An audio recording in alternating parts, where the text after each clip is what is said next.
with top international researchers. And the theme of the webinar today is enhancing and accelerating international publication in legal, economic, and social sciences. We have two speakers. Speaker one, Professor Joseph Taneka. He is academic diplomatic Brussels from Fritz University, Brussels, Belgium. And speaker two, Dr. Intan Suparna. She is community services, the head of community services and international publication of Faculty of Law, Universitas Airlangga. For audience, I have to announce that you are unmute. So if you have a question, you can write your question in the chat room. So I can read in the chat room. Okay, we will start with Professor Joseph Taneka. Before he start his presentation, I will read his CV, short CV. Professor Joseph Taneka is the author of 79. Amazing, 79 up until now.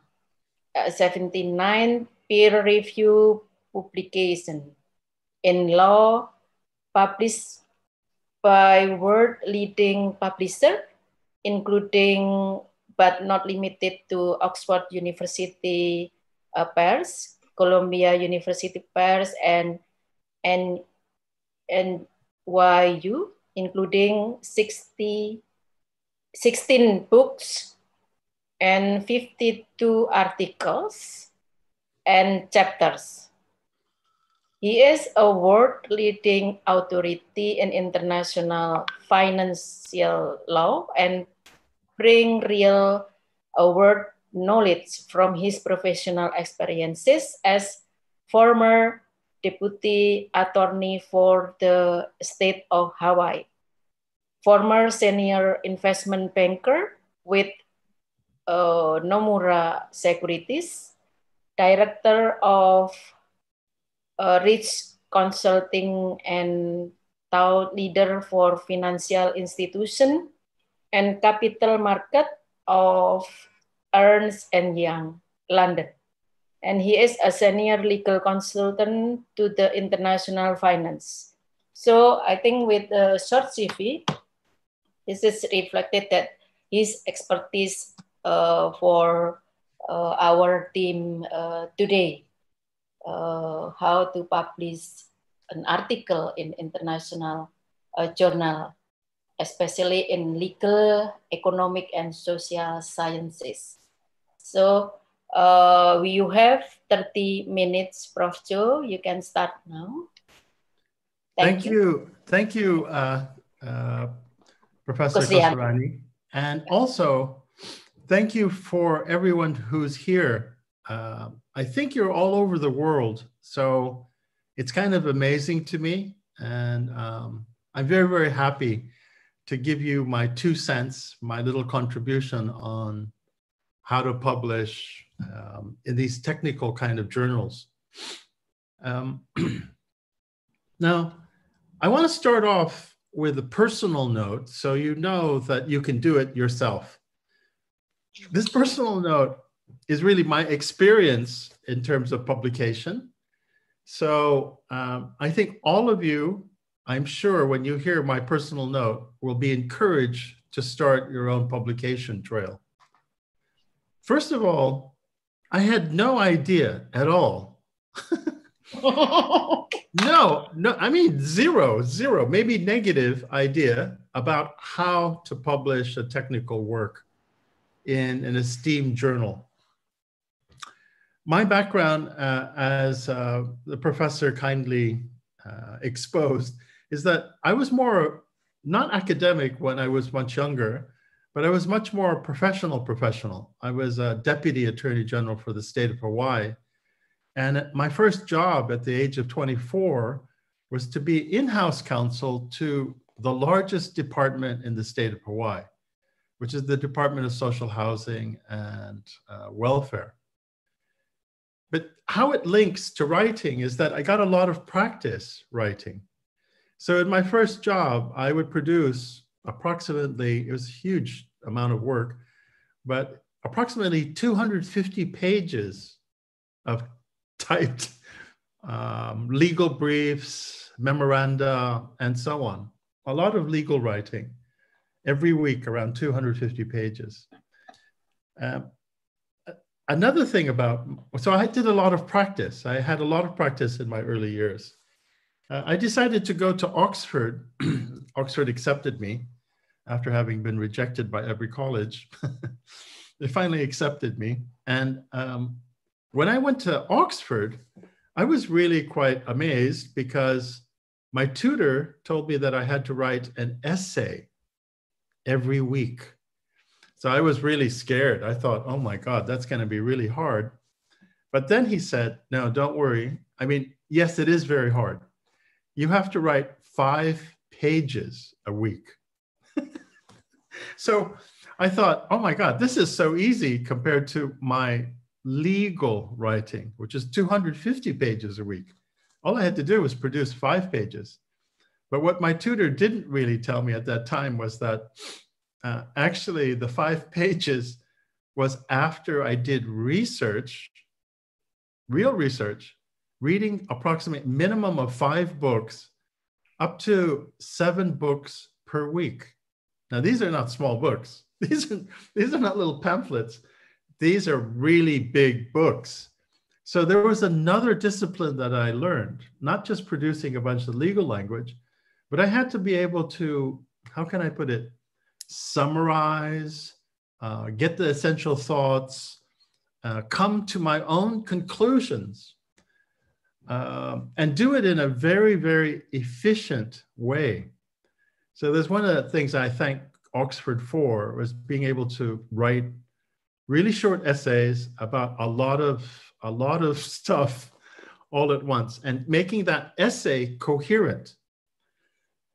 Okay, I have many experiences in terms of technical writing over the years. I'll give you one more, and then I will try to give you an idea of how to get yourself into what I would call the stream or the flow of technical publication writing.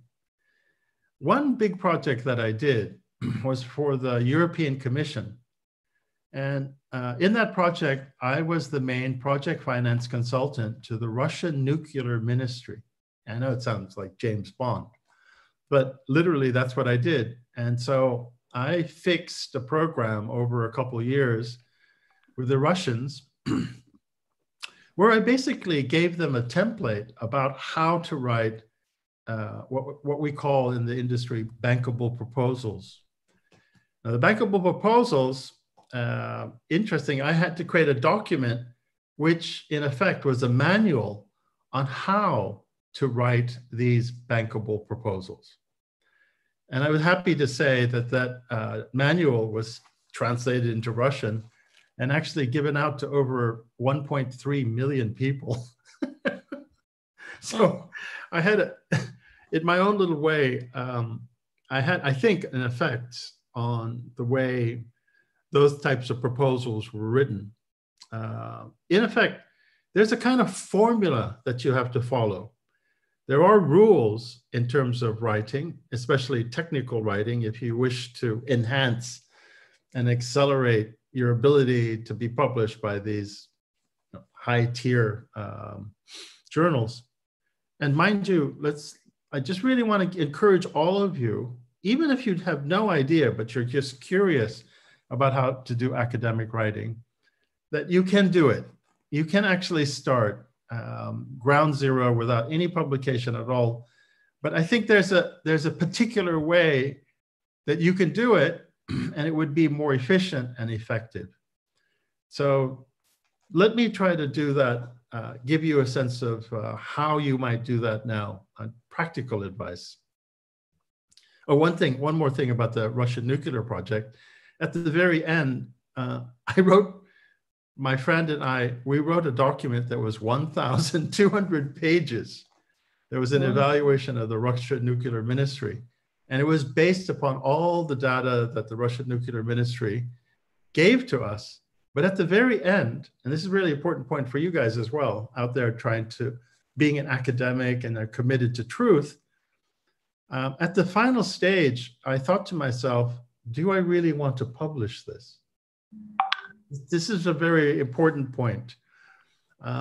Even if you believe, even if you think that publication is very important to your, let's suppose, your promotion or your job, I think there's something else. There's an ethical obligation that you have, and it's very personal. You have to decide at the end of the day whether this thing that you have in your hands and you've been working on for so long, is it something that you should publish? I know that sounds kind of crazy because this show or this seminar is about publication, and so you should be committed to publishing. But all I want to say is that sometimes as an academic, or many times as a genuine academic, you will come across this thing called facts, and you're committed to the truth. But do you really need to say it? It's an interesting question, actually. So at the end of the day, for the Russian Nuclear Ministry project, although I had published reports for the European Commission, at the end of the day, that huge amount of information that I got from the Russian Nuclear Ministry, I decided that, no, we're not going to publish that. And I'm glad that didn't get out, actually. And those are for very strong personal reasons. Okay, so let's start. So let's suppose you have no idea, you have zero idea about how to publish an academic journal. This was me. This is me sort of in the year 2002. I had no idea. So what's the first thing that you should do?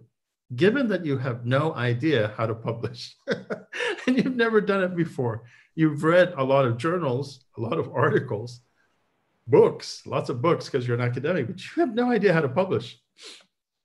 Okay, here's what I did.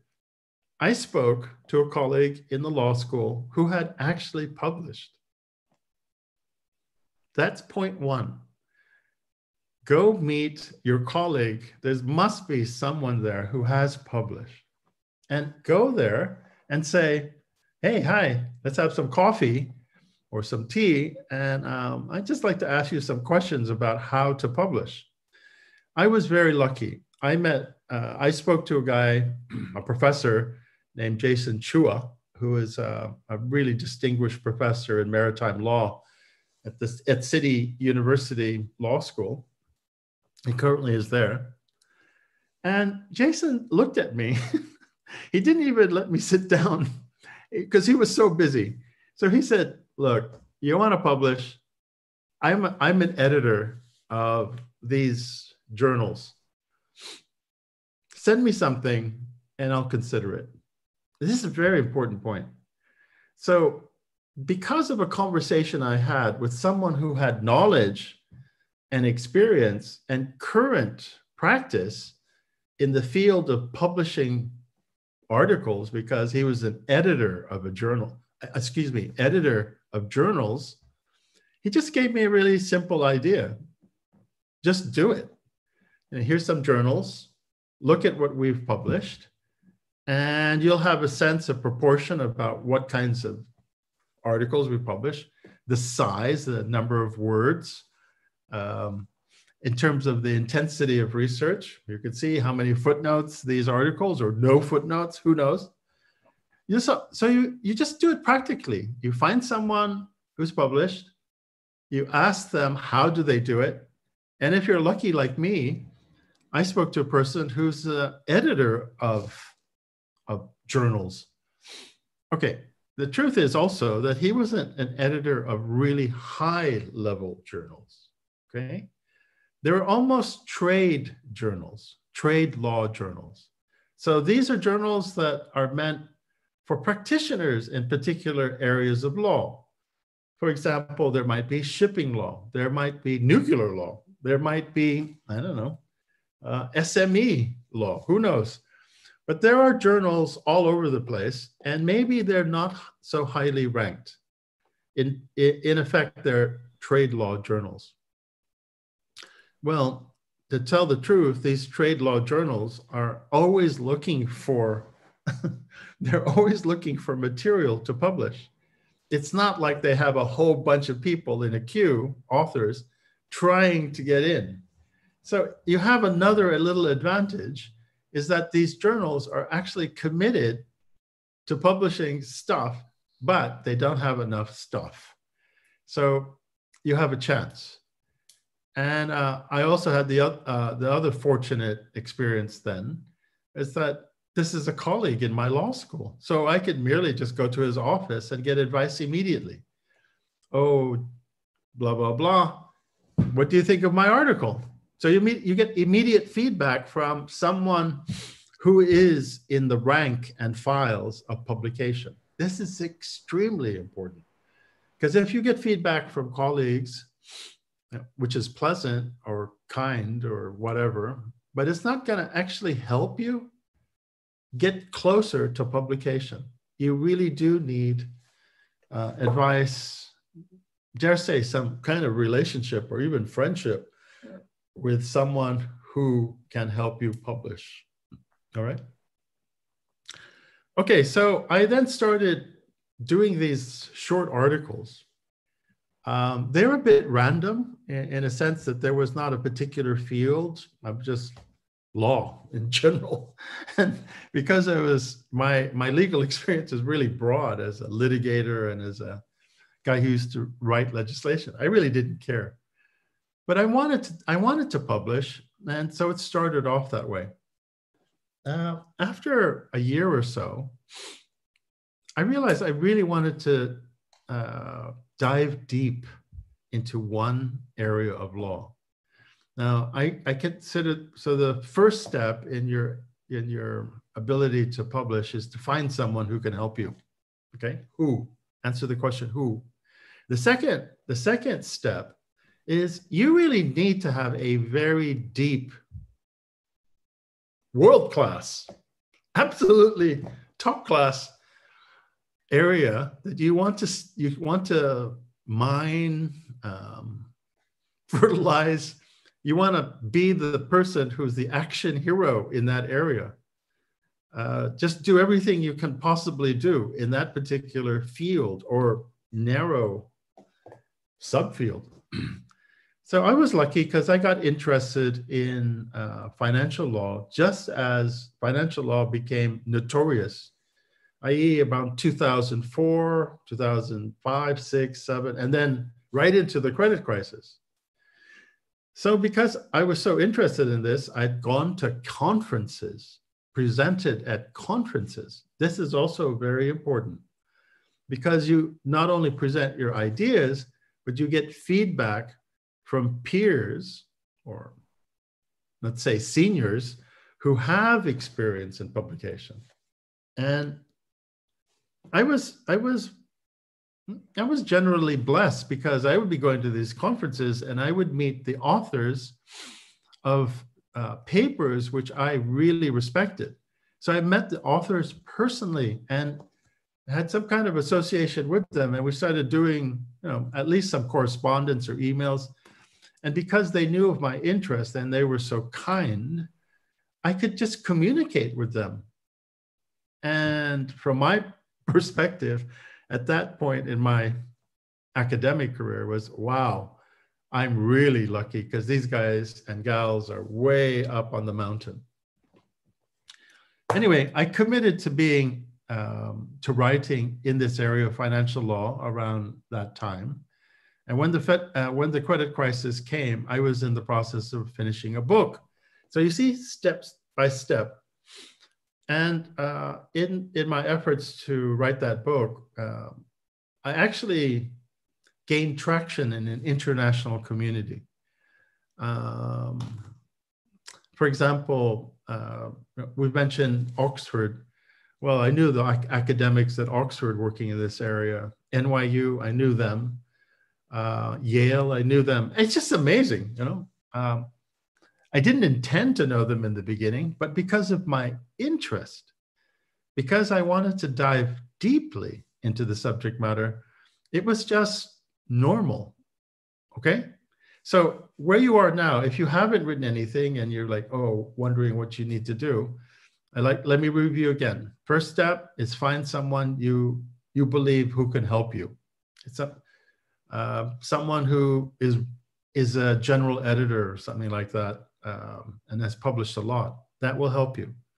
Second step is after you attempted to write some articles and got something published, then you really should have one subject matter that you know everything about or try to. I know that sounds crazy, but yeah, in financial law, there's an area, a sub area in financial law where I became very interested. I didn't know why, but I just thought, wow, this is crazy. This is fun. It's called asset-backed securities.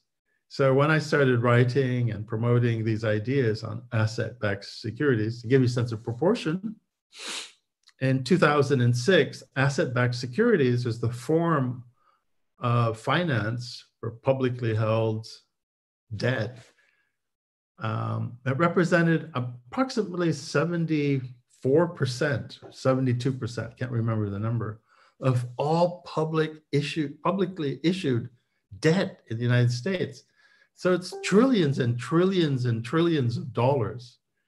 And as I started to research even more, because people were not as, let's say, as deep as me, because I'd looked at it deeply, I started to be called an expert in the area, right? So this is another stage that will occur. You're starting to publish, you're going to conferences, you're declaring your deep interest in a subject matter. And because literally the academic community is very small, actually. You might think it's very big, but actually the academic community is very small. Once they know who you are and you know who they are, I mean, once you know who the people you think are really good, and you communicate with them in a certain way, they'll know that you are also committed to doing a lot of research in that area. So you become part of a sub-community. You can identify maybe the half dozen people in the world who are the real thought leaders in your area. And then some strange stuff can happen. I give you one example. So I'm interested in asset-backed securities around that time. One of my master's students writes an essay, because I encouraged him to do this, on Islamic finance. All right. Indonesia, Islamic finance, wherever, right? So I look at this master's thesis and I think, wow, this is pretty good. I mean, I don't know anything about this area. This is approximately 2007, approximately 2000, yeah. And so I asked the master's student, I said, have you published anything? He goes, no. I go, I think this is publishable. You see? It's like, what? So I said, I will help you. I don't know that much about publications, but I think this idea is such a good idea. I would really like to learn it. And together, perhaps we can publish your essay. Well, we have to do it a little bit better, but maybe we could do it. And so literally, it was about 3 to 6 months of some intense work back and forth to get this piece of paper, which was just a thesis in a Master's of Law course, and get it into a publishable form, all right? And that's mysterious. I think it deserves another lecture or, a bit more time than what I have now. But what is a publishable form? What is acceptable to publishers? This is also something like secret sauce. But anyway, we worked on it and I submitted it. I think it was to an Oxford journal. I can't remember now. But anyway, it was published. And then someone in New York, the Manhattan Bar, right, one of the famous bar law societies in the United States, through one of my contacts, said, "Oh, Joe is an expert." This made me laugh. "Joe is an expert in Islamic finance law." And I went, "What?" And they were so kind. It was unbelievable. They actually invited me to go to the Manhattan Bar in New York and present my paper to them in their really beautiful building. And when they introduced me as the expert in Islamic finance, I had to go, wait, please stop there. I have to tell you, I am not an expert in Islamic finance law. It's not even possible. You know, I've just helped one student publish a paper in it. But at that time in the United States, there were very few, I mean, less than, a handful of people who were publishing in Islamic finance. Literally just less than 5. So here's another piece of advice. If you want to enhance and accelerate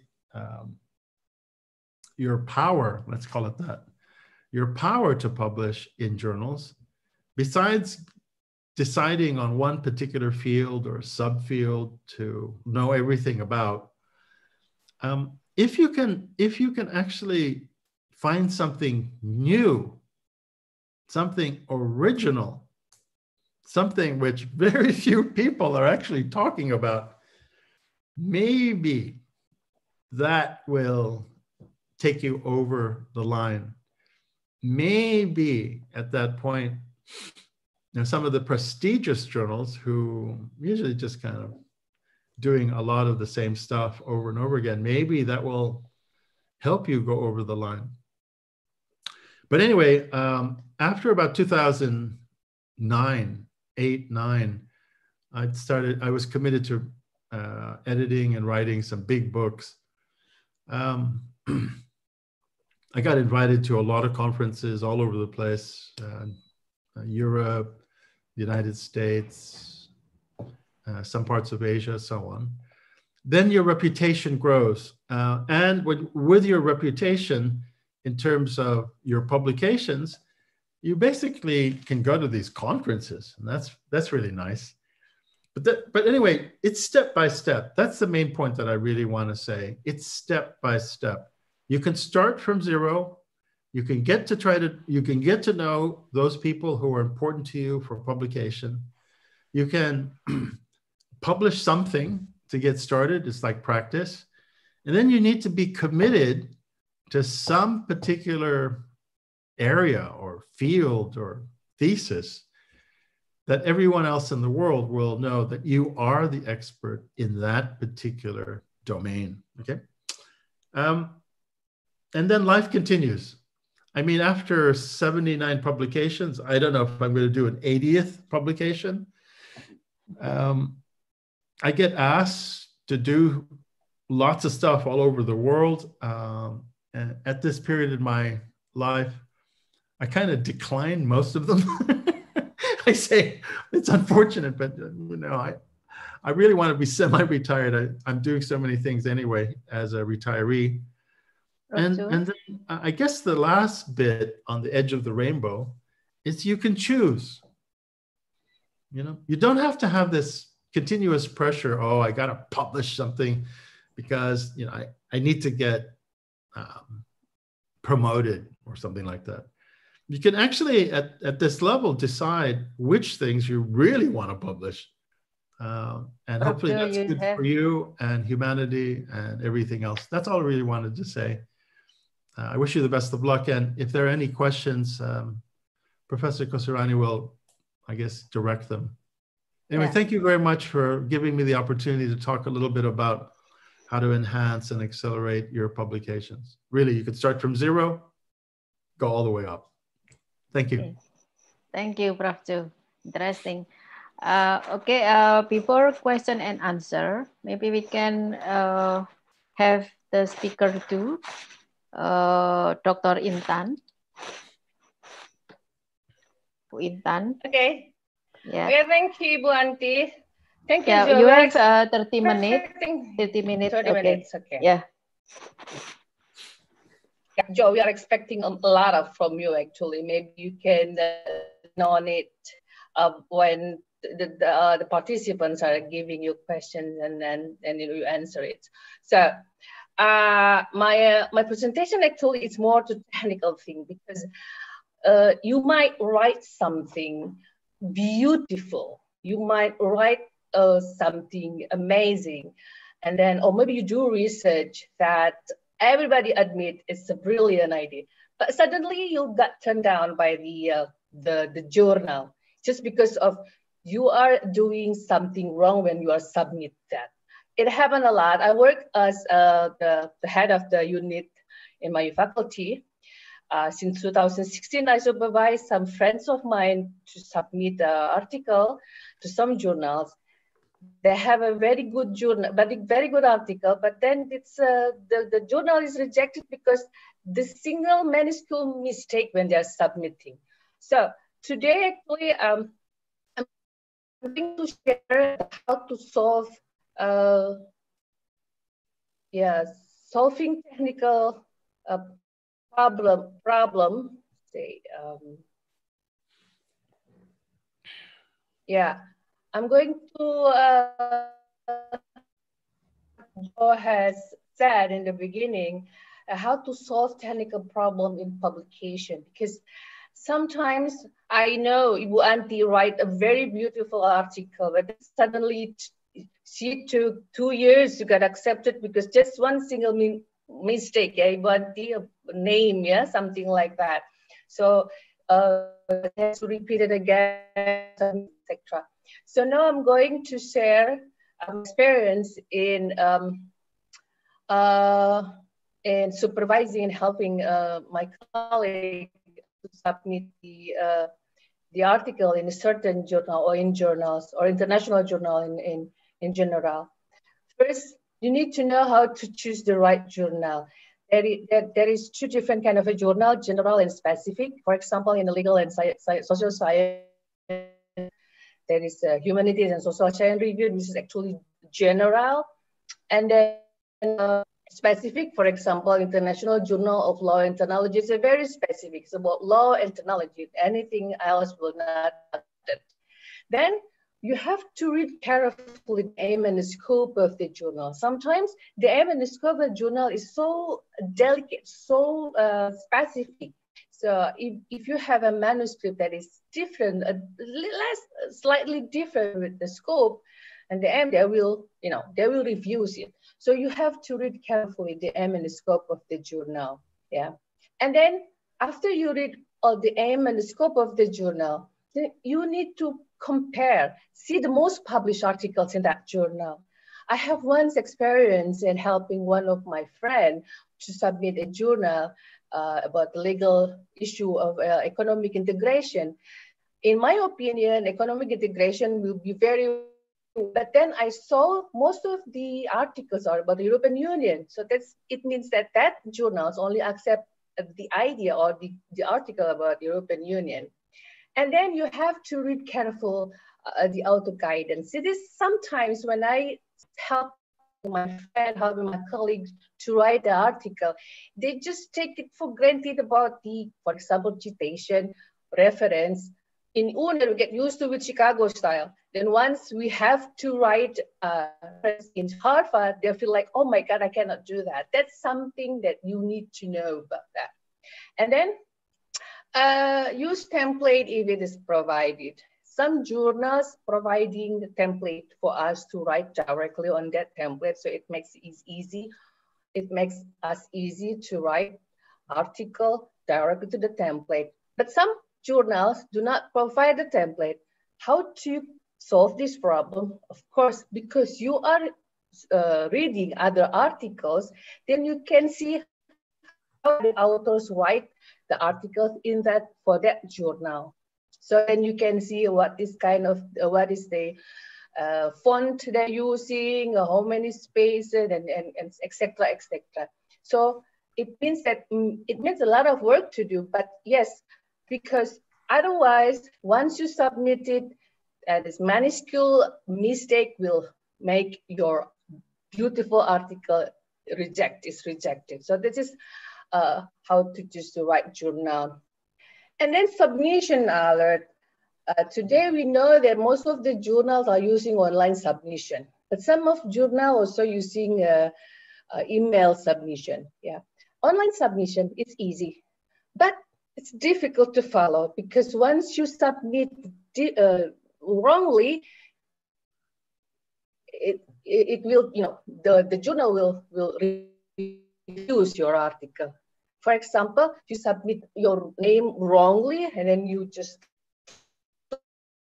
name will be wrong. That is difficult. Easy but difficult. Yeah. So many mistakes happen when you are submitting an online submission, like in Manuscript Central or Scholar One, or and now we have an editorial manager. Because sometimes people people are not familiar with this kind of a submission. But the email submission, it's much more easy because we are talking to the editor. But however, we can also use this kind of submission by triggering the let's say the interest of the editor to at least read our manuscript. So this is actually the example of the online submission. Yeah, you have basically the good journal will provide everything very clear and very concise, so all the author can follow it. Yeah. So how to solve the problem when you are submit online? First thing first, I had experience on this. Once I click the submission online, then suddenly you have to divide it, my paper into certain files. So before even you click submission online, prepare your manuscript. Divide your manuscript into at least three files. First, one page consists of a title with name and abbreviation. Just one page of your title and a name and abbreviation. And then the second file, provide manuscript with the title for review without name and abbreviation. And then short author's biography. And if your manuscript consists of a table, figure, picture, then you should put in the different file. And then if the manuscript is obliged you to buy a reference, for example, attach on the manuscript, then you have to attach it in the manuscript. If it's not, you have to provide another file for the reference. So before you click submission online, you need to prepare those things, because so far, when you click the submission online, even though they have return, click on, but then you will be a bit, okay, what have to do, then it will prolong your submission. What about if you are, submit different, for example, you upload a manuscript with the name into the icon that the submission without the name. So it's a very technical problem. It's very technical. It's very minuscule, but sometimes the mistake will make your paper rejected. And then the second, you need to prepare a very interesting cover letter. The interesting cover letter is easy to write, but please don't write your abstract in cover letter. Once I've been invited as a guest editor to certain journal, international journal, then most of the authors send the cover letter consists of the abstract of their manuscript. It's not interesting at all. So instead of writing an abstract, you need to write a letter. Instead of just copy paste your abstract, just you read the letter. And then use a template if the journal provides. If the journal provides a template for the cover letter, use it. But most of the time, most of the journals do not have a template for the cover letter. So please avoid template from Google because it's too common. My name is Intan Suparna. I'm wishing to submit my manuscript title, this and that. It's very common. So for certain editor, especially for the good journal, it will not interesting to read, because actually cover letter is a gate for editor to to have a willing to read the manuscript. So instead of using abstract or using a common template, just write a letter, tell the reason why you are writing the article. For example, start your conversation with in response to, for example, today we are talking about pandemic everywhere. So you are talking about pandemic in international trade law. So you start your conversation instead of telling my name is Intan Suparna, I am wishing to submit my manuscript title. Instead of that, you are starting your language, your conversation in response to the pandemic or in response to the what happened today, which is related to your article. And then tell why you choose to publish in that journal. This is a very crucial because then the editor knows how interested you are to submit your article in their journal. For example, the reason you choose to publish in the journal because the scope. Yeah, once I tried to write an article, tried to submit an article, write a cover letter by saying that I'm interested in publishing because your journal is read by all diplomats in the world. So this is kind of stuff that interests the editor. And then they tell the importance of the article. For example, your article is coming from the research. So your research is very important and specific. For example, like Joe mentioned about Sharia law. It's a Sharia law today is very important in the sense of banking, something like, because many cases banking or general. For example, your research, your writing is very important in order to create or the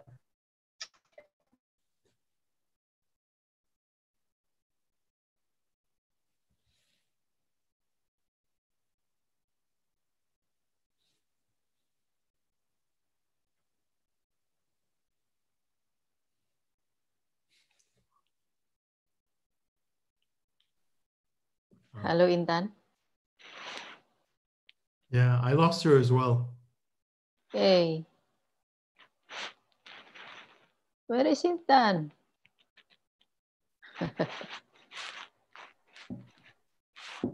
You are here? I can't hear her. Unmute. No, I'm What not mute. happened? Can you hear me? It's okay.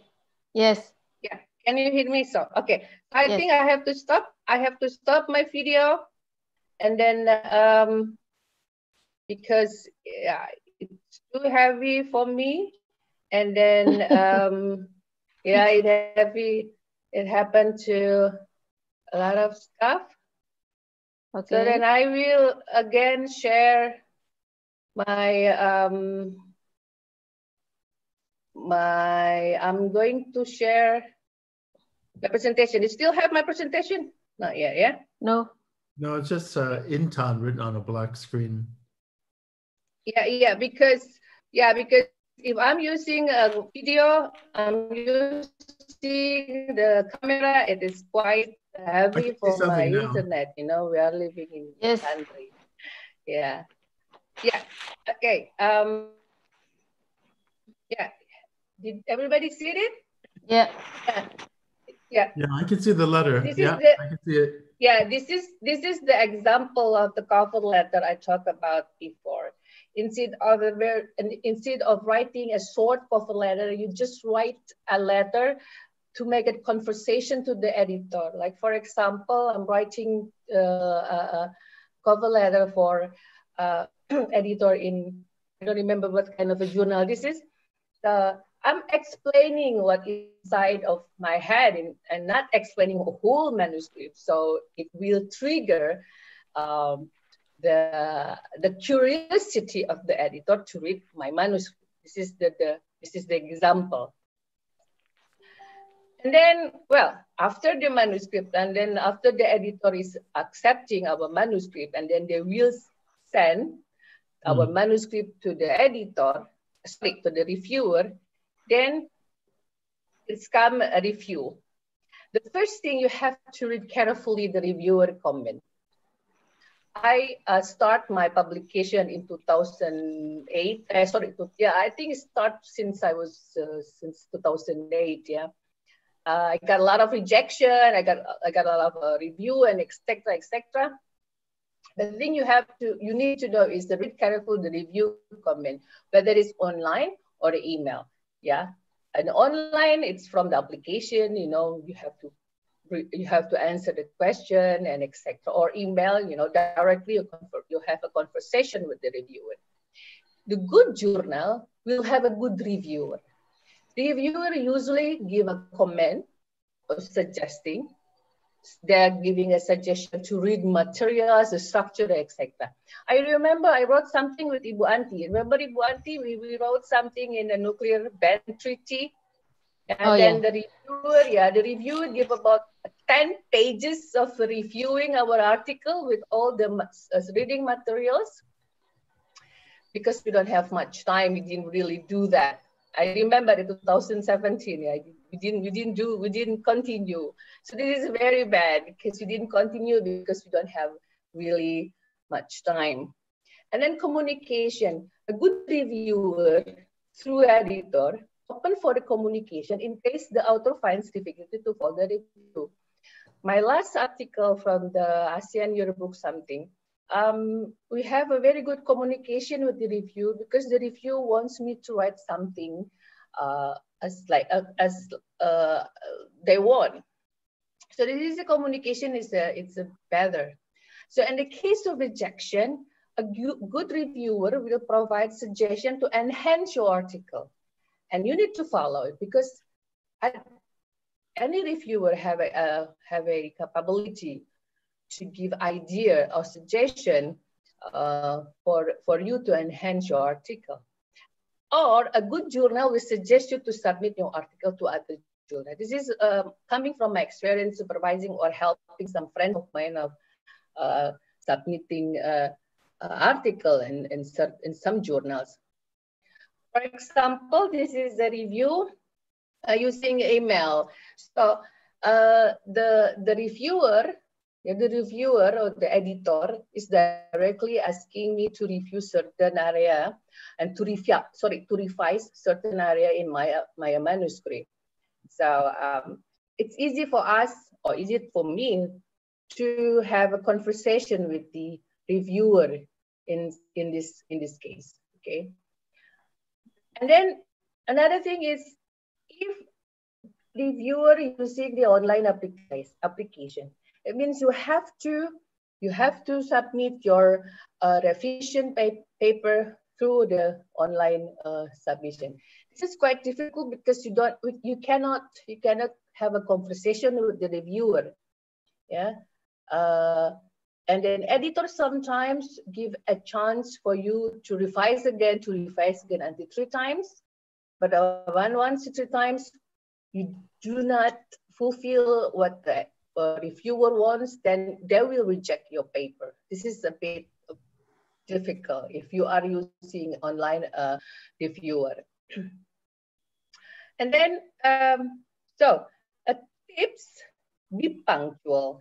This is the thing that is so hard for us to do, punctual. For example, we have a deadline to revise our article the 1st January. So before 1st January, you already submit your revision. So be punctual because of what?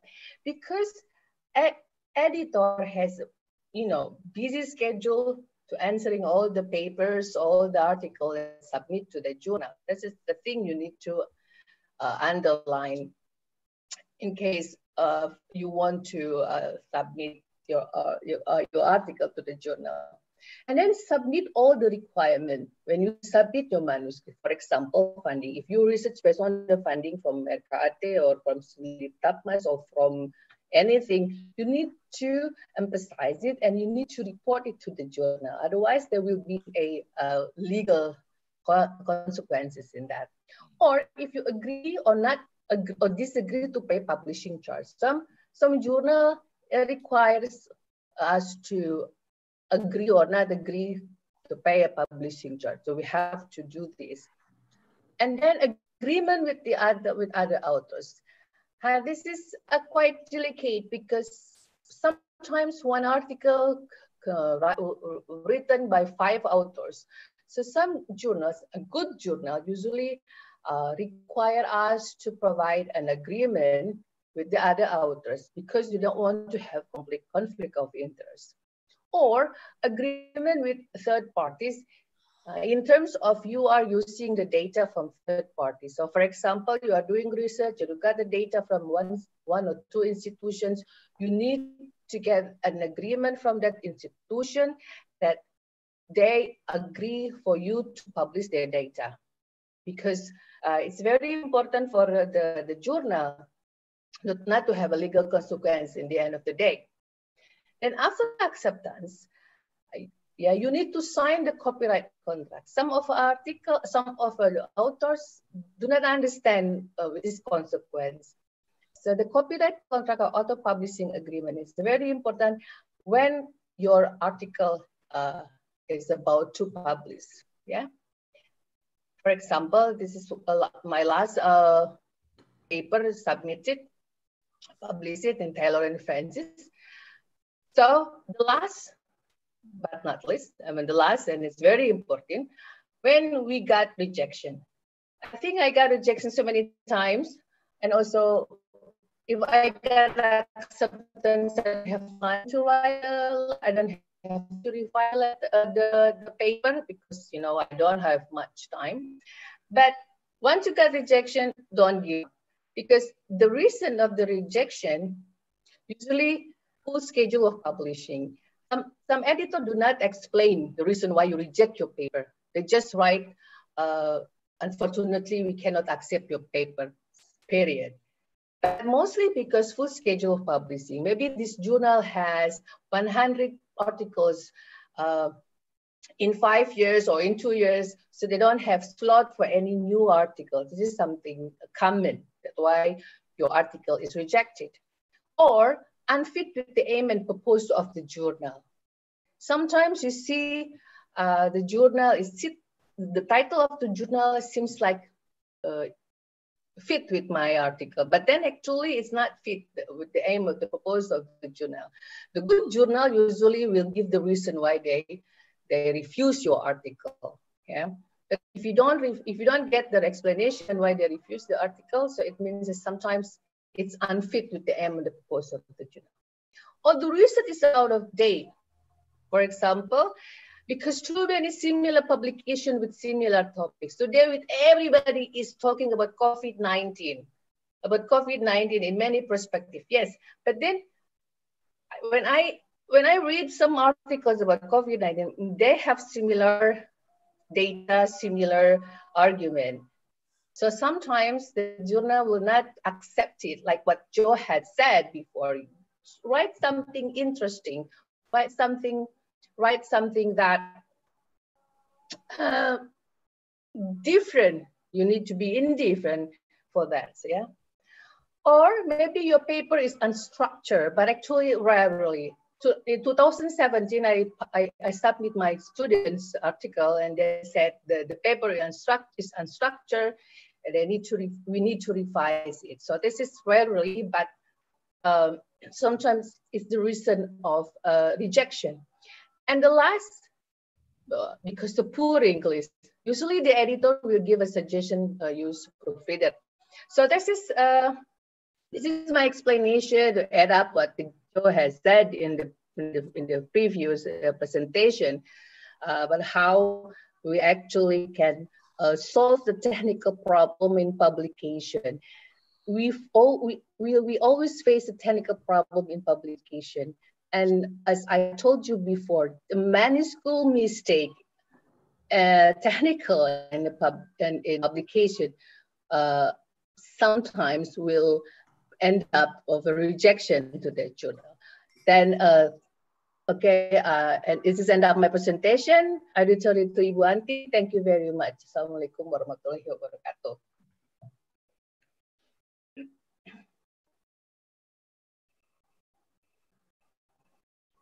Ibu Anti, you should unmute.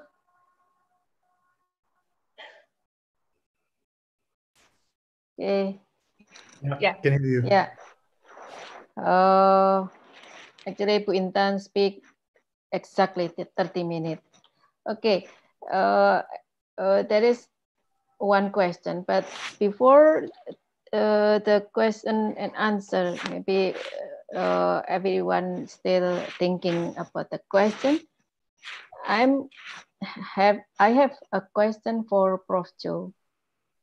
It's about motivation. It's about discipline, because for some author, after get the rejection, actually we like. You want to cry? Yes, want to cry.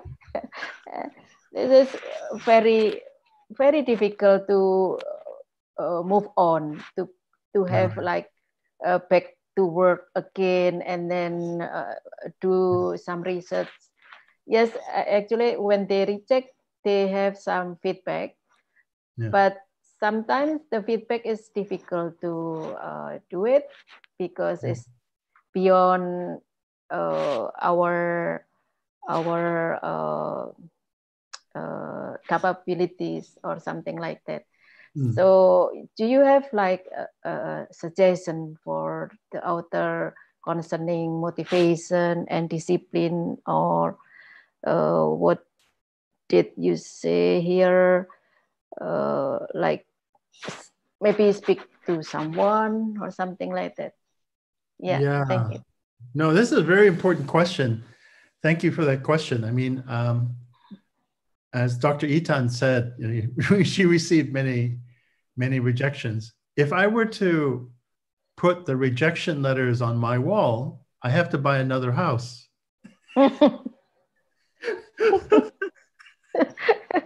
So, okay, I'm going to give you a couple pointers, okay? A couple ways to think about this. I think rejection is just feedback, okay? It's not negative. So this is a thing that's really, a lot of us, because we're in the academic realm and we receive, quote, feedback, we kind of think, okay, there's positive feedback or there's negative feedback. But actually, just don't do that. Just think of it kind of objectively, or if you want, really almost in an enlightened master kind of way. Whatever you receive from nature is what nature has given you. And I genuinely believe what Dr. Itat was saying is that if you receive feedback that is, quote, a part of a rejection, that's actually quite good, because number one, they've bothered to respond to you. Because I'm very serious about this, because I get lots of letters, especially when I was very active. And I got so many emails that lots of times I'm not really responding from my heart. I'm just saying, oh my God, just leave me alone, get out of my face, go away. And that's not really feedback, because that person doesn't really want to help. But if you do receive feedback that says, okay, well, look to another article, look to another journal, or you should look at your English a little bit more closely, or have you thought about this or that and this and that, this and that? Excuse me. That response is fantastic, because even though it's part of a rejection, your attitude should be, wow, that's just feedback. That's just information that I need. And if you are definitely committed, and this is the other second point you might say, you have to judge yourself in terms of your commitment, your sincerity. If you're very committed to something, it may take many years for it to be recognized. This is just the issue. I mean, it's an ethical, moral issue. Actually, it's beyond the beyond. So I kind of think of it. I have some ideas that are in my drawer. Seriously, I've done a lot of work on it, and I have not published it because in my head, I think this is too good for the world right now. This is not, no. So you always have a choice. That's actually the point. You should never feel the sense of, okay, because you got a rejection, you have no choice. That's just not true. You always have a choice. And if you're seriously committed and sincere about your research, and you think that you really believe that what you are saying is the truth, that's the thing I want to really emphasize to academics. You're very different as a group. Academics have more than a privilege. They have a kind of power, almost an immunity. It's like an amazing thing, which you don't see in the media. This is a very important point. It's not that you don't have to try to be famous. You don't have to try to be, just a pretty face or something like that. You don't have to do that. If you're a serious academic, I believe that what you're getting at is the truth. And that's really rare. And so if you're sincere and you're committed and you receive a rejection, you should just be kind of happy that person bothered to read your paper. And unfortunately, you might say, I've written letters back to editors like this. I said, thank you so much for your feedback. It was wonderful to know that, you read my paper, but I seriously think you should reconsider publishing my paper because this is going to become the most famous paper in the world someday. So, I don't take no. This is the other thing. Okay. And if the person gets irritated, I would say something like this, because we can communicate various ways. Yeah. One way is actually, if you can, because you're in Indonesia, some of these publishers are very far away, so you can't just meet them. But I always think there's this very strong human element that people in research, like very far away, don't quite get. I live really close to London.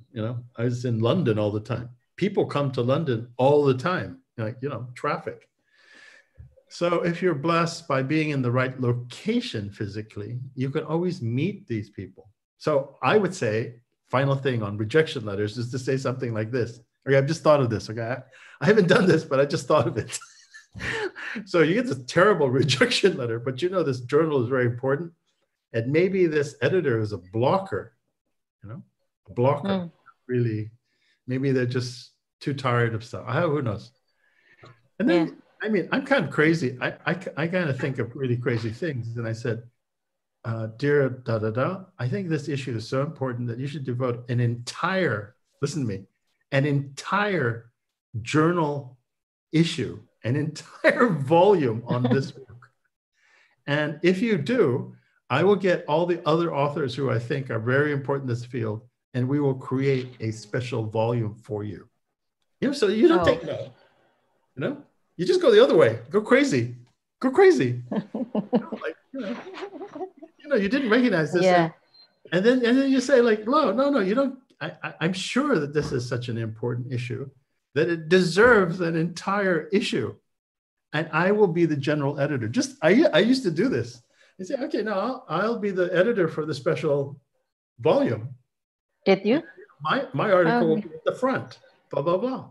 So anyway, whatever you feel, if you're sincerely committed, really believe in your work. This is very important because if you don't believe in your work, you're going to stop. So all of these people who are saying, no, they just don't get it. They don't understand yet. So always take a positive attitude. And if they say no, say three yeses, I agree. back to you. Yeah, agree. Okay.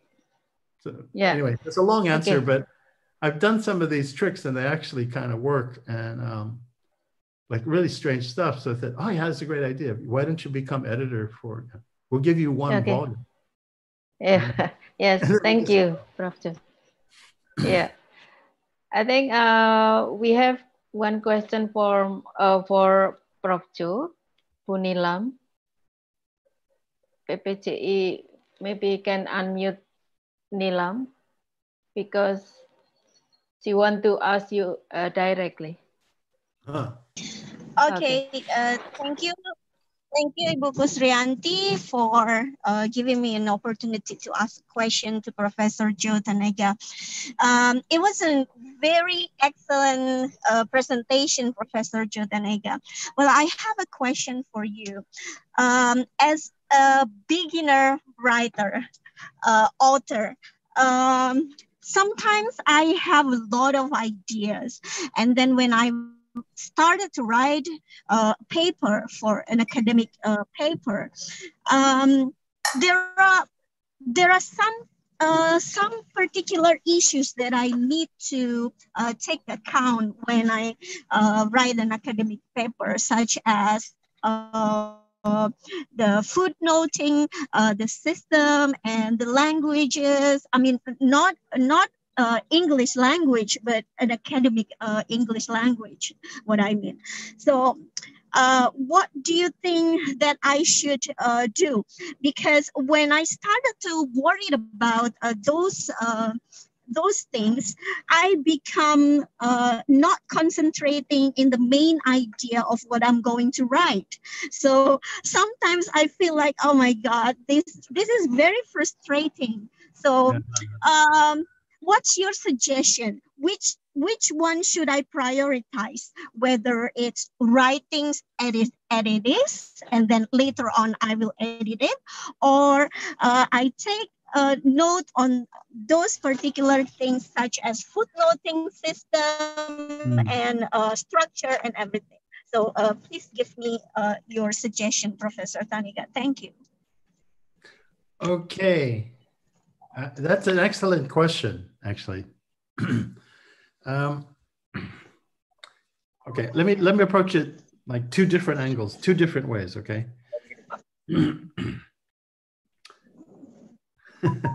I have an idea. If you can write the idea that you have very, very simply, in fact, just go for it. Like if you can write it, excuse me, in the form of a poem, in poetry, as if you're talking to someone high up and you think this is a fantastic, even spiritual idea, whatever, like a prayer, then it comes from your heart. It's really important because it's like a song or something very simple. Usually the great papers, the great academic papers are actually just a song. It's just one idea. It's one idea. And they could have said it, they could have said it very, very simply. Once you get the idea, it just transfers. So I would recommend, if you are in that creative mode where you think you've got an idea, try to write a poem about it. See if you can do that. And if that poem makes any sense, which poetry doesn't usually make sense, but if you can write a poem that makes sense, no more than, I think on an academic paper, I've never done this, but I think for a poem for an academic paper shouldn't be more than 50 words. If you can do that, 50 words, and you got the essential idea, then yeah, you have that part. Now the other part, all the machinery, all the mechanics, the footnoting, making sure you don't plagiarize and things like that. I have a suggestion for you on that side as well. It's a very interesting suggestion because I was committed to this for over 10 years and I think it works, okay? So this is what you do on the other side for the mechanical things. You're to sit in a room by yourself with a pad or a computer that's not linked to the internet, but just a piece of paper or a pad. And for 1 hour, write the best that you can in academic English, in academic footnotes, okay? So like you're writing the piece like an essay and you footnote it, not using any machine, just footnote it, and then write the best you can from your memory, the reference. Now you might think that this is crazy. That's a really hard thing to do. And I assure you, it is extremely difficult. I assure you. But I have seen, because I was teaching as undergrads an accounting course for no good reason. And this student who was merely in her, I think, sophomore year in university, so she's no more than 18 years old. She wrote an essay, a timed essay, like 2-hour essay, where she literally wrote it out like a first-class article from a journal. Believe me, this is true. She just wrote it out with the footnotes and down at the bottom of the page with the full reference. No kidding. I was so stunned. I'd never seen this ever in my life. Because normally, like what you said, if you're going to put the footnotes in and all the mechanics that you need in order to make it an academic publishable piece, it's a lot of work on the machinery. But this young lady proved to me that you could do this. So I thought, oh my gosh, that's amazing. And I think she's a bit of a genius because she was so cute. When she walked out of the room after I had handed back the marks and the papers, I asked her as she was leaving the room, how did you do that? I'd never seen this happen before. And she said, she turned to me and she said, this is really hilarious. She said, I find it a lot easier to just do the right thing the first time rather than to try to edit it up. Unbelievable. So if, as an exercise on the mechanics and all that, I would say, try to learn the rules, try to do what this undergraduate student did, see how far you get. Then you can come out of the room and check it with machines or your friends, and you can look at it literally and see how much you really know about the mechanics of academic writing, because you've tested yourself. Now, myself, I'm really lazy. I can't do that. I can't do what this undergraduate did. But I attempted on many times to write a little poem about the idea that I have, 50 words. And then after a while, probably months or years later, the 50 words, I hope, maybe blossoms into an academic article. But that's from zero to somewhere up there, somewhere in the sky. There's a lot of work. And I think that's my answer. Okay, thank you. Thank you, Prof. Joe. Okay, maybe, yes, you are right. Maybe we have to turn off the internet and just write what we have as an academic. So, Bu Intan, you have one question, I think. Yeah, there is a question. Yeah, there is a question. I don't know from whom, but the question is, would you please to give some suggestion? It should be firstly to choose the journal or preparing the manuscript before choose the journal. This is actually two things we can choose. Usually in Indonesia, they are writing an article because of the research, right? An article from the research. And after do research, and then you submit your research to the journal. It means that you have to look for the journal that is suitable for your research in Indonesia. But my experience, some students, I give these tips to my students in master program. I suggest them to look for the journal first, to see the aim and the scope, and then start to find the research and relate it to the aim and scope of the journal. It's for my master student because they only have 2 years. So, for example, in the beginning of their program, the first semester, they're searching journal. For example, because in the master program, they know what they like. They like law and technology. So they're looking for the journal about law and technology. And then they find one journal and they see the scope and the the aim of the journal. For example, the aim of the journal is relating to blockchain technology, for example, law and blockchain technology. So then I suggest the student to start doing research in that particular area. So it means that they have 2 years to prepare your thesis and also to prepare the article at the same time. So at the end, they have the thesis that it means that's suitable with the certain journal. I give a suggestion to my student every year, to my in the postgraduate student. But sometimes, students, they don't think about doing research. Once they're accepted to be a master student, they will think, okay, next semester I'm going to think about what kind of research. So basically, to make it easy, it's better for you to start searching in journal in the beginning of your program, then see the aim and the scope of the journal, then do research in relating to the scope of the journal, and at the end you have the article that is fit with that journal.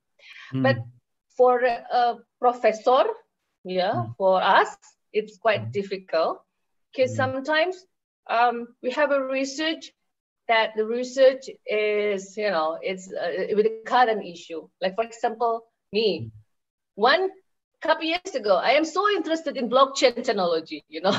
I do research on the blockchain technology. I told you about that. But then it's difficult for me to find the right journal. Because most of the journal is about technology, not about the law. So something like that. So I think it's better for us. We do the same sometimes. When we start to write an article or do research, while also searching the journal, so the future journal. This is, I think, comes from my experience, because to minimize the heartache because there's no journal suitable with our paper, something like that. So that's my answer for the question. I think we can do together. Yeah, we can do together. Preparing the manuscript while also, when you have an idea, for example, today I have an idea to do research on pandemic and international trade law. So then, before I develop my idea to be a manuscript, so then I look for the journal. What kind of the journal that I publish probably will accept my idea.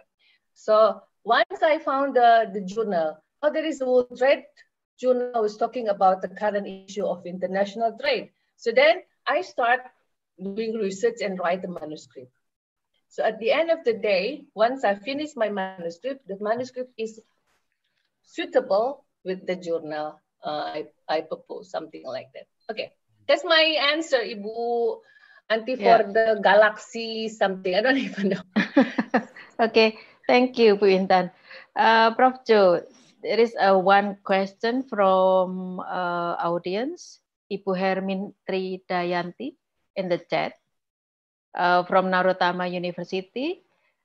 She questioned about the when we have already a Q4 Scopus Journal, quartile 4 indexes publication. Joyce, I don't know, Jo, are you familiar with Scopus and quartile like this? This is the rank of the journal. Over the years. So the question is, she already have a Q4. Q4 is the lowest rank, and then she asked how to what is the tips and trick to escalate or to enhance the publication become the higher rank to Q3 or Q2. That's the question. Okay.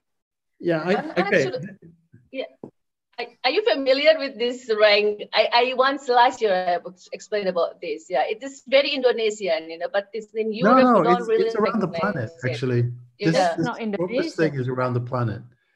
So yeah, I have some familiarity. I mean, okay, let me answer it in 3 phases, 3 points. 1, my personal feeling about this. That's my personal.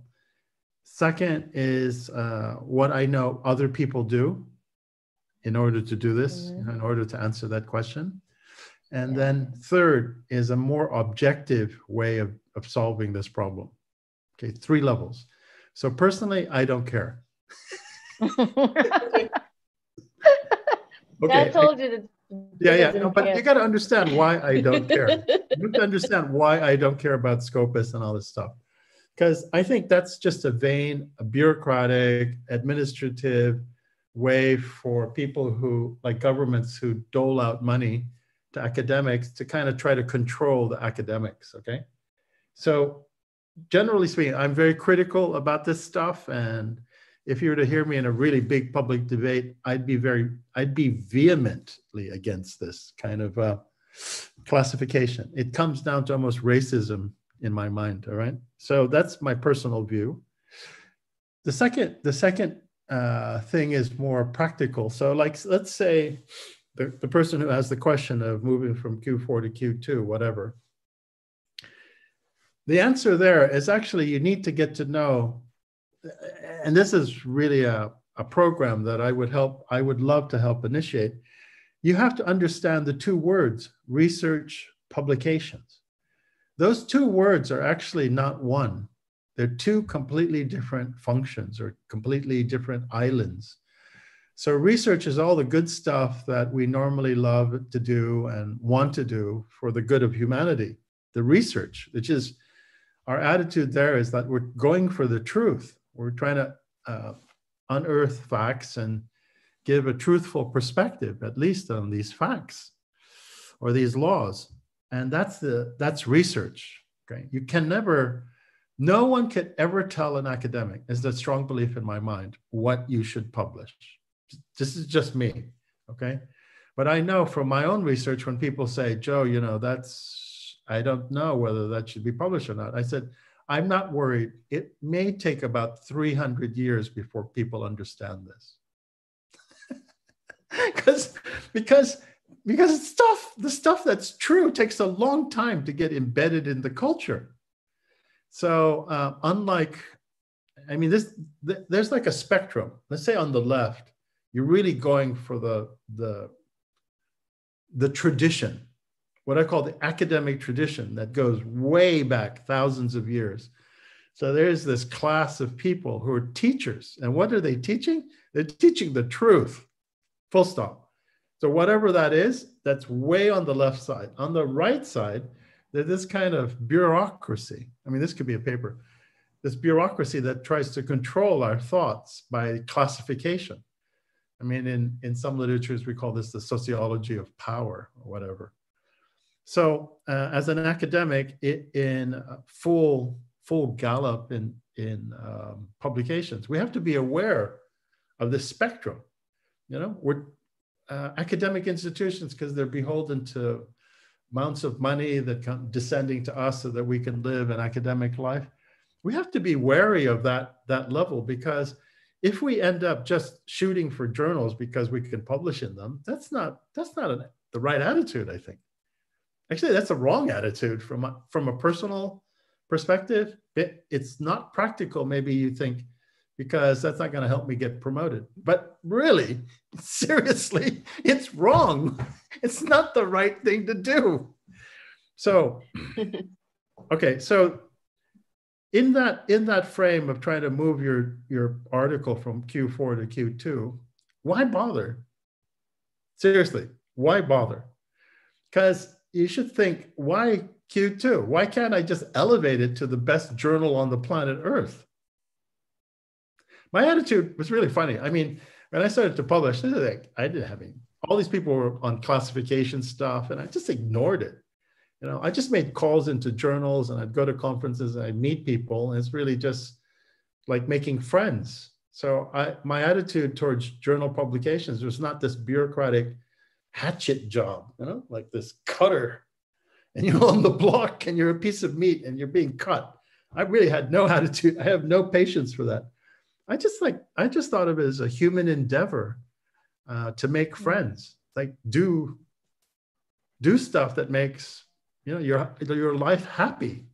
That's what I thought.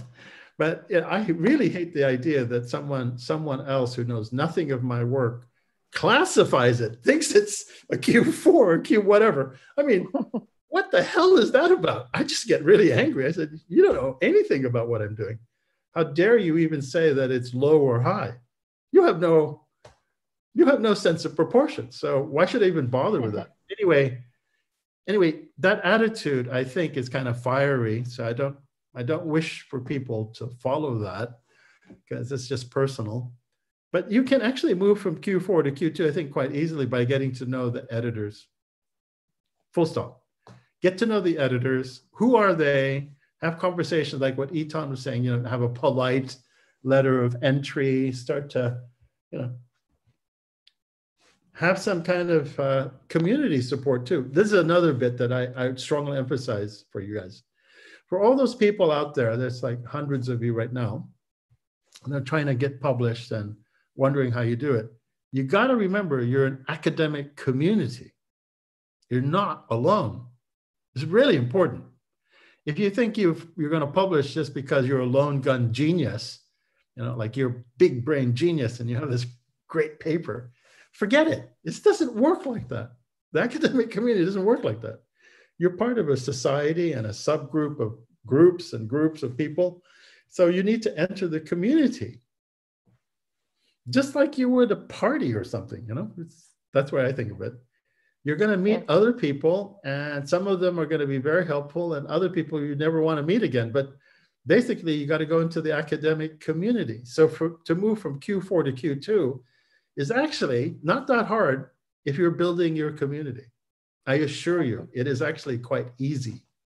And I know people say, like in Italy, I helped a friend move into professorship. And it was the same kind of Scopus deal. And then he would ask me for his advice, and my advice was the same to him. And he's a really big professor now. I just said, go meet the journal article. I mean, go meet the editor. He's just in the other city. I said, do you think I should? And I said, yeah, you got a pretty good article. Just go talk to him. And then it became a buzz. You know, you create a community. Wherever you are right now in the world, if your university doesn't have a very strong publication record, don't worry. Just declare that you're in a group and you want to publish, and have the people around you who want to publish talk to each other. That group intelligence will help you because it's not actually so mysterious. We try to make it more complicated, maybe. It's, it's a kind of long answer, but the last thing I really want to say about that is, if you feel that you need to do this because you need to rise professionally, then aim like a gun. You will do it properly if you really need to do it. But if you're kind of relaxed and you have this academic freedom and you want to get to the truth and you're sincere, you should also be relaxed. You just spend a little bit more time on getting that article polished up. That's it. Yeah. That's maybe Intan can add some. Yeah. So I understand the question, because in Indonesia, as I told you before, I think last year I talked about this. All the professorship are required to have a journal published and indexing journal, and then there is a rank on it, Q4, Q3, Q2. I agree with you. Basically, I don't care myself. I don't care about the Scopus thing, because I don't really, I mean, the most important thing for me that my colleagues, my friends in Faculty of Law is writing something. That's my objective, being working in the center. So, but if we, for example, has an experience of writing something on the journal that is indexing in a certain quartile, let's say a Q4, we have to highlight what the interesting fact that that journal is accepting our article. This is a thing. For example, you have an article that is rare, yeah. So that's why that journal, even though the journal is acute for, is accepting. So now you want to accelerate, or you want to submit an article to the highest level of the journal. For example, you want to go to Q2 or QT. First, right? I think it's a good thing, right? The same topic. I mean, for example, you are writing about international trade law. So write something same, not topic, but the same sector. Yeah. So it means that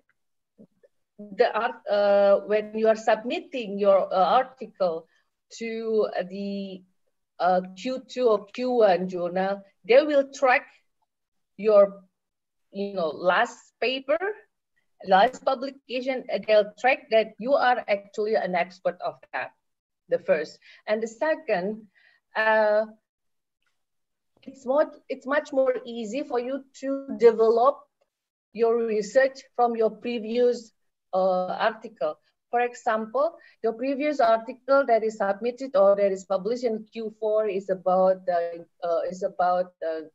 nuclear law in general. Then you want to submit it to the Q2, then you can improve your article, or you can improve to write another article, the same sector, with more specific. So then the editor will see the consequence of your competency in writing the article. Usually, what I know, Q1, mostly of the Q1, they have a track of the authors. I talked to one of my friends so he's also editor. One of my friends who's writing some papers in Q1. They said most of the Q1 journal have a tracking record of the authors. So, and most of the journal Q1 will accept someone who is actually famous. But don't worry, as Joe told us, that basically improving an article do not depend on what kind of journal, what the rank of journal we are going to submit, but at least improving an article because you want to prove that you can write something better than before, right? This is something common. And then can I ask a question real quick, Itan, real quick? Yeah. Yeah. I think we haven't talked about this, but I think it's really important is the number of words. Yeah. Because like if you write in law journals, generally speaking, it's like 4,000 to 6,000 in some jurisdictions. No. And in the United States, for example, you can have articles that run the entire journal, like 300 pages or something. So it just depends. And I just want to mention this, is that there is techniques, lots of techniques for writing what I would call short pieces, which short pieces are 4,000 to 6,000. So medium-sized pieces are a bit more, 12,000, 15,000 words, which is really big. And I think you need to create groups. You need to create a group of people who are willing to show their work to the small group and intensely over a period of time, just improve yourself by reading reading your piece out loud to the group. I mean, one of the things I have in mind, I used to do this a while back, is that let's suppose we were to create a volume, right, of essays on a particular topic. The medieval way of doing that is to just bring the authors around the table and read their articles or their chapters to each other. And this process might take a couple days, but at the end of it, you actually get it all edited up. And it's a very efficient way of getting something done. I mean, getting a publication done. So the old way, there's a lot of executive, I call it executive decision-making on the mechanics.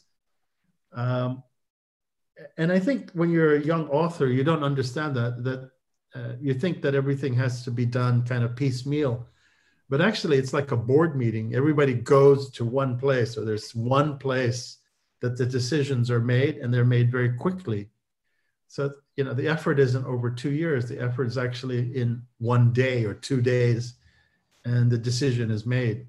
So if you can control the process through a group, and each person in the group is committed to, say, writing an article or a chapter.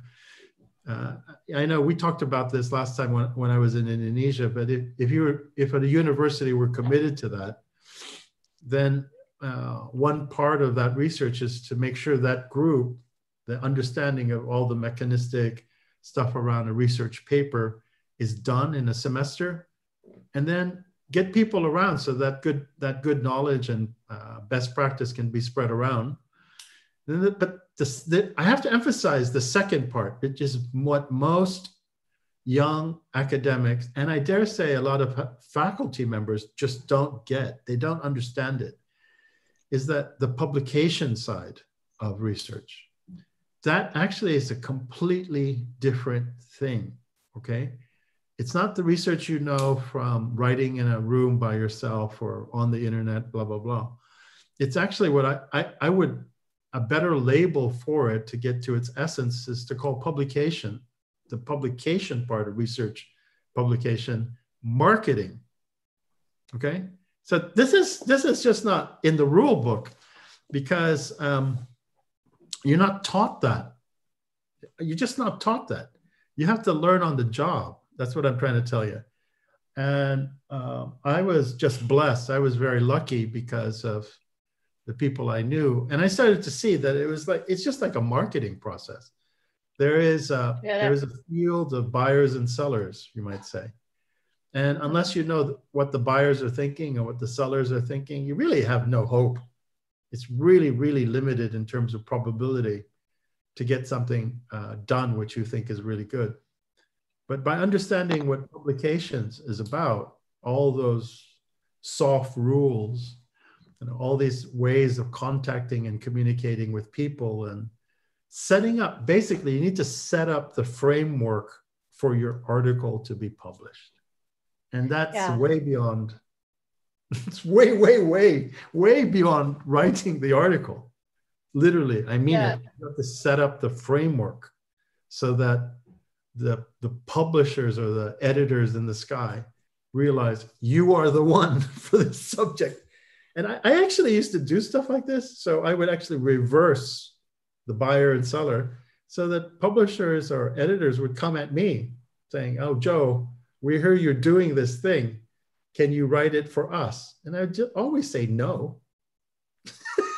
Yeah, I guess it's really hard to get. Joe, it's I guess in the matter how we trigger the interest of the editor with our paper. For some journal, I found they are accepting the abstract before we continue writing manuscript. Some journal are doing such a thing, but mostly at the old journal. Because, for example, I think it's a long time ago, we write an abstract and we talk to editor. We said that I'm going to write this kind of research.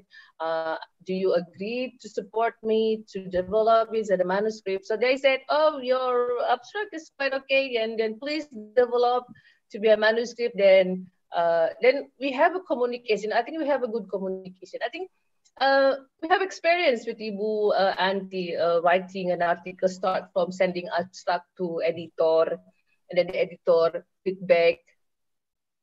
Yeah, I mean, that's a beautiful relationship, but it's just part of what I call publications, you know, where you're developing relationships. Because and some people are thinking of this, the young people who are just writing articles now, they're thinking of it as transactional, i.e. points of sale kind of thing.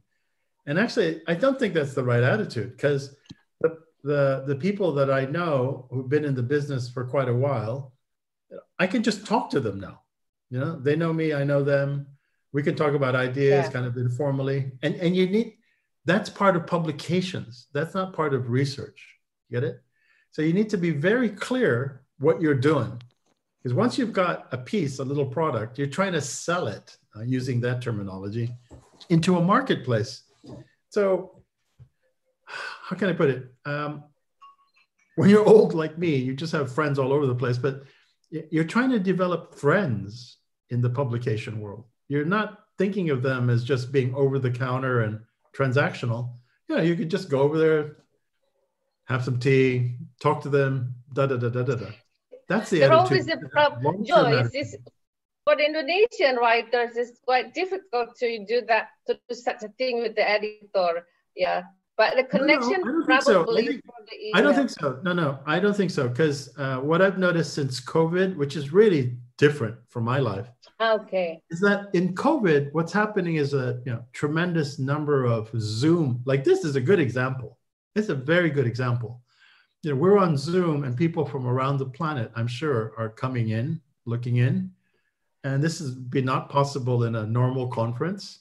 The other thing that I'm doing in Zoom, which is different practice for me personally, my life, is that I'm trying to build some businesses. So there are 3 Zoom meetings that I have, and they're regularly scheduled per week. They just have to happen. In my mind, I'm thinking they're so important to my life that I need to regularly schedule them. So it's a discipline. And the people in that group, they also schedule it. So this is what I would say in terms of discipline for those people out there at different universities, Airlangga, you really should commit as a group to meet on Zoom or something, like to trade papers or create your own program of education, and just do it regularly. Because if you don't do it regularly and build up that thing, it's really hard. I was just lucky. So that's what, I think that's my main message. There's another question. There is another question, Ibu Arti. There is another question, I see. We have one question here. This is important, but it's quite different with what we discussed. It's from Pak Chandra Yusuf from Yarsi. He asked about how we write, how we start writing. It is better to write in Bahasa Indonesia or Indonesian language first and then translate it to English, or directly write in English. Because sometimes some people, it is feel difficult to translate from Indonesian language to English. Yeah, it's this time is consuming. Okay, no. This is, I was gonna touch on this topic in my talk, but I avoided it. But now, since someone's asked it, I could give you an answer. Okay, let's be real for a second. Let's be genuine about this question, because this is a really tough one.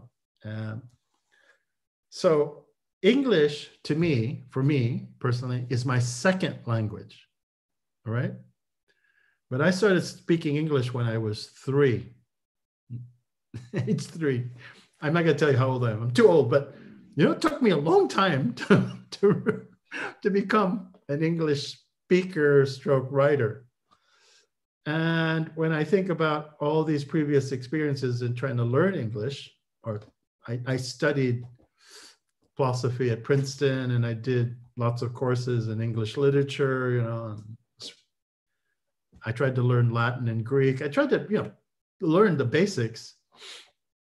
But I have to tell you that this requirement, and it's kind of unfortunate, but it's true, in order to publish in these journals, you really do have to have a certain level of English.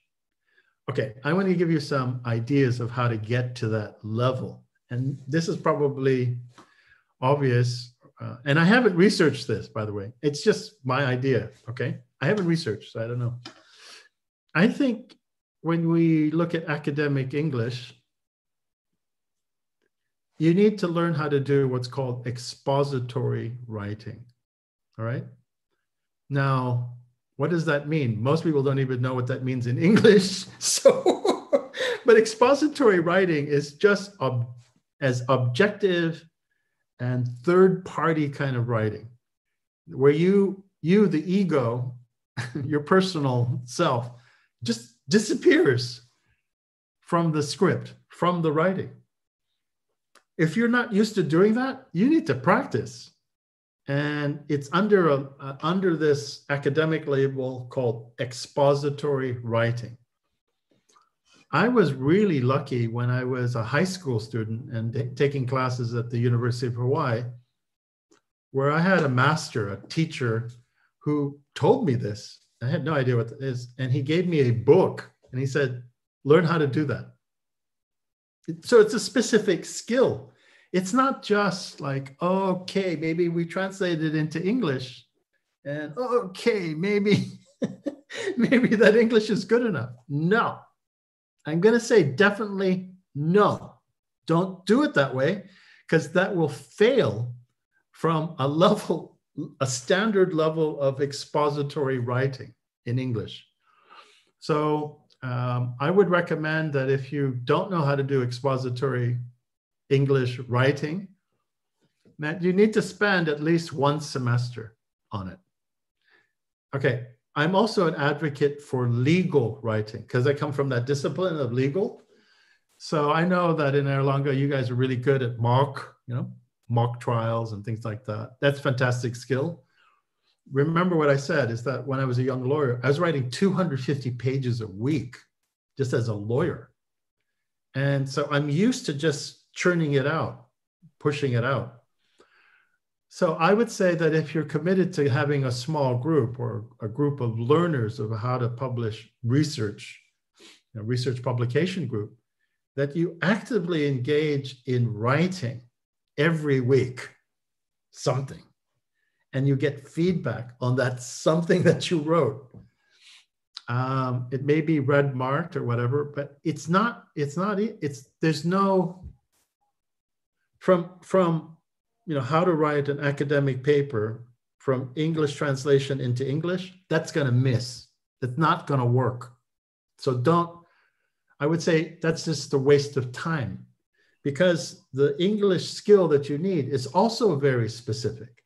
So even if you were born into English, like this is your first language, you still need to learn expository English. It's just different. It's like another idiom inside English itself. Let's just think of another practical way. Vocabulary is, having a high level of vocabulary sufficient? No, because it's sentence structure, and sentence structure is really difficult. Unless you can hear English, and from the hearing of it, immediately understand that that's wrong or that's right. Wow, that's another level of processing. That's an AI, right?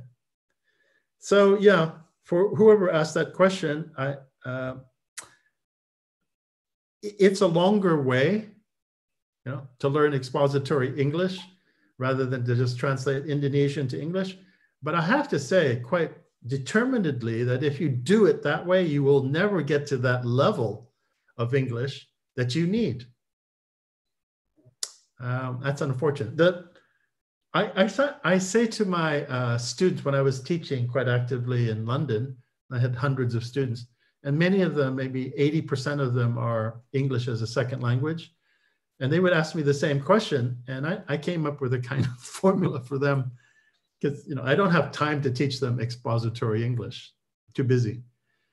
I said, look, in the morning before you brush your teeth, or as you brush your teeth, have a copy of a good English book, a novel, and read out loud 1 page per day for at least, I don't know, anywhere from 3 months to a year.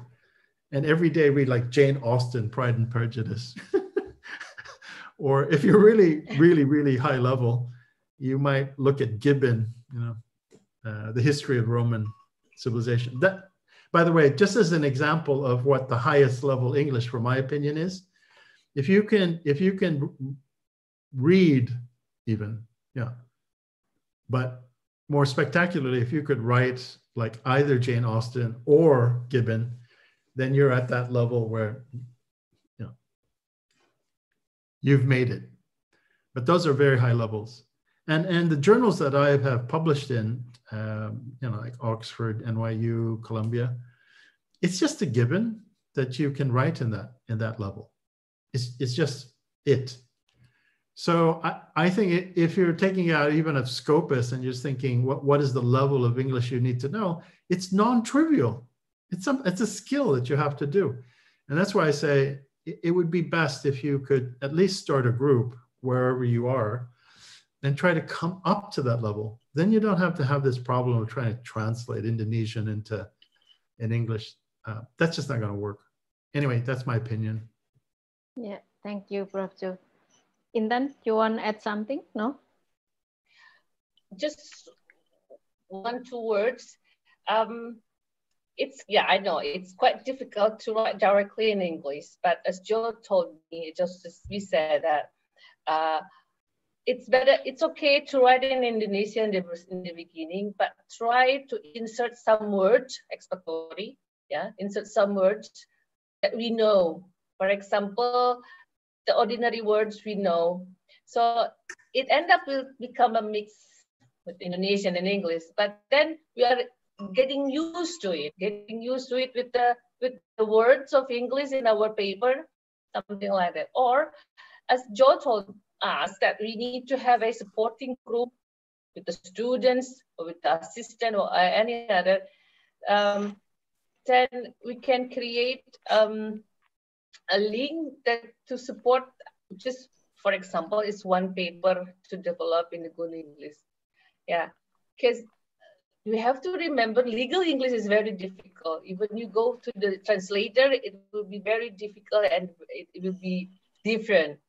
If we are using translation or translator, sometimes it's quite unfortunate. So that's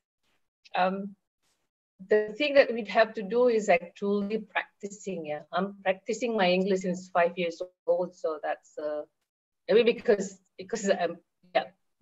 we get used to it. So I think it's okay. Then I think it's enough, Bu Auntie. The time is up. Thank you. Oh, okay.